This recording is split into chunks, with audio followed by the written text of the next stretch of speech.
உங்களை சந்திக்கிறதுல ரொம்ப மகிழ்ச்சி. கேரளாவின் தலைநகரமான திருவனந்தபுரத்தில் வந்தீங்கன்னா பல இடங்களை நம்மளால சுற்றி பார்க்க முடியும். கேரளா கடவுளின் தேசம் அப்படின்னு அழைக்கப்படுறதுக்கு முக்கியமா என்னன்னா, இங்க இருக்கிற அழகான கடற்கரையும் பக்தி பரவசம் நிறைந்த இந்த கோயிலும் பச்சை பசேல்னு இருக்கும் இந்த இயற்கையும் தான். இது எல்லாமே ஒரு சேர இருக்கும் இந்த ஆழிமலையை சுற்றி பார்க்க தான் இன்னைக்கு நம்ம வந்திருக்கிறோம். ஆழிமலை திருவனந்தபுரம் தம்பானூர்ல இருந்து 20 கிலோமீட்டரும், கோவளத்துல இருந்து 7 கிலோமீட்டரும், பூவார்ல இருந்து 10 கிலோமீட்டர் தொலைவில் அமைஞ்சிருக்கு. நீங்க பேருந்துல வந்தீங்கன்னா ஆழிமலை நிறுத்தத்துல இறங்கி 100 மீட்டர் தூரம் நடந்து இந்த கோயிலை கூட அடையலாம். இங்க ஒரு பெரிய கார் பார்க்கிங் ஏரியா கூட இருக்கு. உங்களை கார் நிறுத்துறதுக்கு எந்த பிரச்சனையுமே இங்க இருக்காது.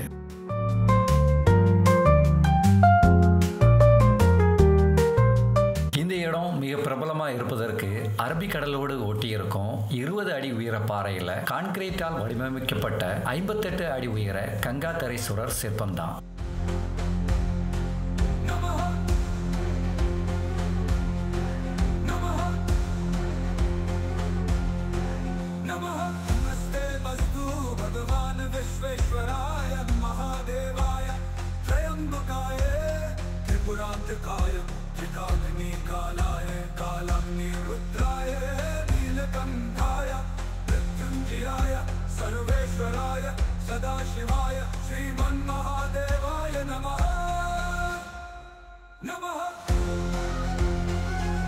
இந்த சிற்பத்தை இதே ஊரை சேர்ந்த PS தேவநாதன் அப்படிங்கிற ஒரு 22 வயது இளைஞரும் அவருடைய சீடர்களும் சேர்ந்து 2014 வருடம் துவங்கி 2020 வருடம் முடித்து இது பொதுமக்கள் பார்வைக்காக திறந்து வைத்தார்கள்.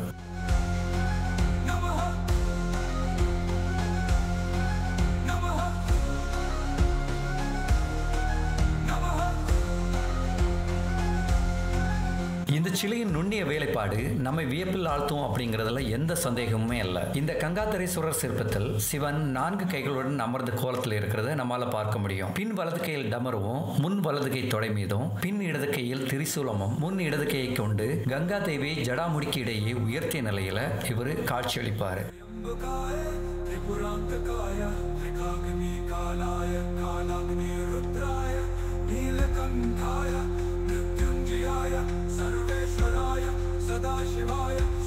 இந்த கோயிலின் கட்டுமானம் பார்த்தீங்கன்னா தமிழ்நாட்டு கோயிலின் கலை அடிப்படை மாதிரியே இருக்கும். வெளிச்சுவரிலும் கோபுரத்திலும் வண்ணமயமான இந்து கடவுளின் சிற்பங்களை நம்மளால பார்க்க முடியும். அதுவும் தமிழ்நாடு கலை அடிப்படையிலே இருக்கும்.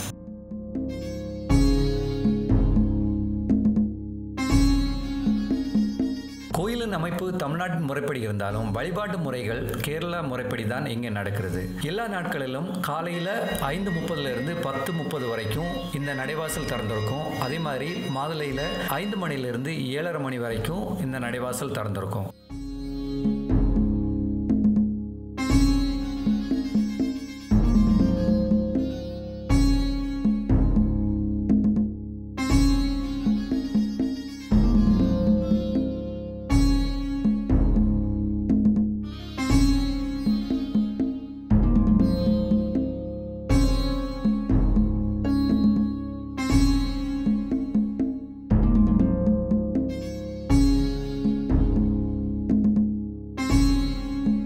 பஞ்சபாண்டவர்கள் வனவாசம் இருந்தபோது சில காலங்கள் இந்த பகுதியில் இயற்கை அமைந்த குகைகளில் தங்கியிருந்தார்கள் அப்படின்னு நம்பப்படுது.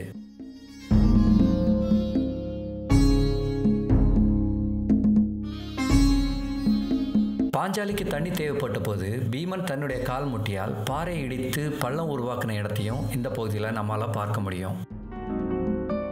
இந்த கோயிலை ஒட்டி பின்பக்கம் இறங்கி வந்தா சோமதீரம் அப்படின்னு அழைக்கப்படுற அடிமலத்துறை கடற்கரையை நம்மால பார்க்க முடியும்.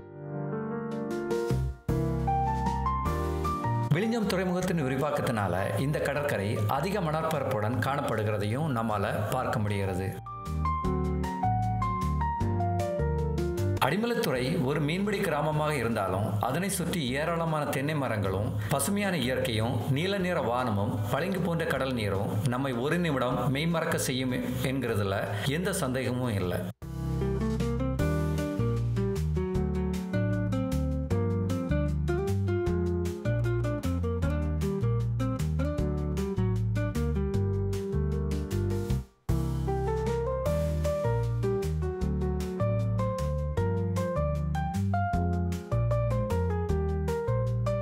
இந்த ஊர்ல உள்ள மக்களிடம் கால்பந்தாட்டம் இவர்கள் இரத்தத்தில் ஊறி இருக்கிறத பார்க்க முடிகிறது. குழந்தைகளின் சின்ன வயதிலேயே கால்பந்தாட்டத்தை தொழில்முறை வழியாக அணுகும் விதத்தில் நமக்கு இது தெரிகிறது.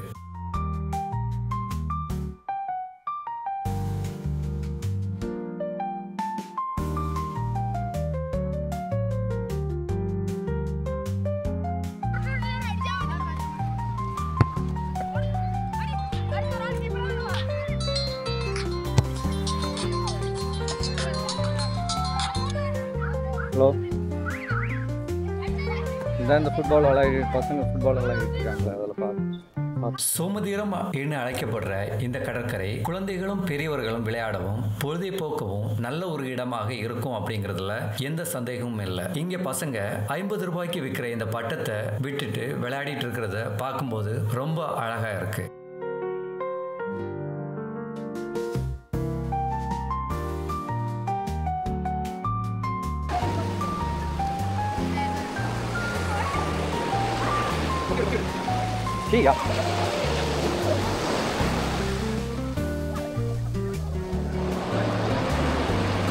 குழந்தைகள் மட்டும் இல்லாம பெரியவங்களும் இந்த காற்றாடியை விடுறதுல பார்க்கும்போது இன்னும் ரொம்ப மகிழ்ச்சியா இருக்கு.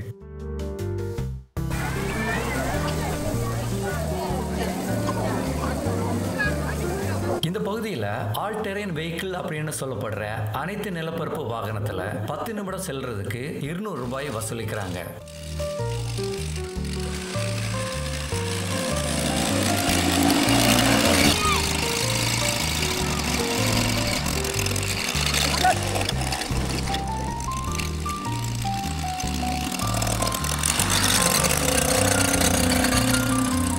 அது மட்டும் இல்லாம இங்க குதிரை சவாரி செய்யறதுக்கும் ஏற்பாடு செஞ்சிருக்காங்க.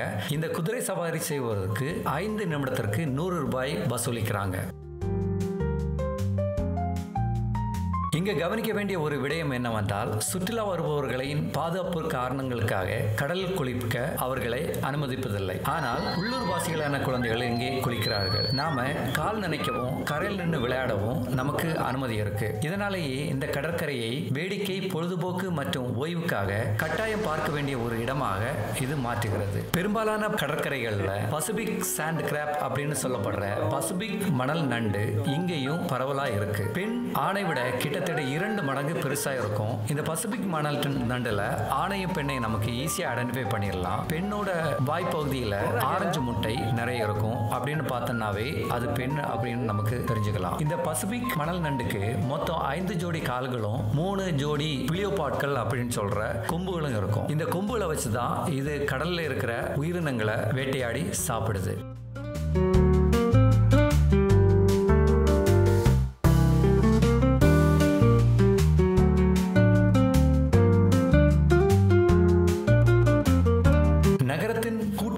இருந்து தூரத்தில் அமைந்துள்ள இந்த கடற்கரையும் ஆழிமலை சிவன் கோயிலும் மறக்க முடியாத ஒரு நாள் பொழுதை கழிக்க ஏற்ற சூழலை வழங்கும் என்பதுடன் இது ஒரு பிரபலமான தேர்வாக அமையுங்கிறதுல சந்தேகமே இல்லை. தேங்க்ஸ் ஃபார் வாட்சிங். அடுத்த ஒரு காணொலியோட உங்களை அடுத்து சந்திக்கிறது வரைக்கும் உங்களிடமிருந்து விடைபெறுகிறேன். நன்றி, வணக்கம். நம்மளோட சேனலை லைக், ஷேர் அண்ட் சப்ஸ்கிரைப் பண்ணுங்க. நன்றி, வணக்கம்.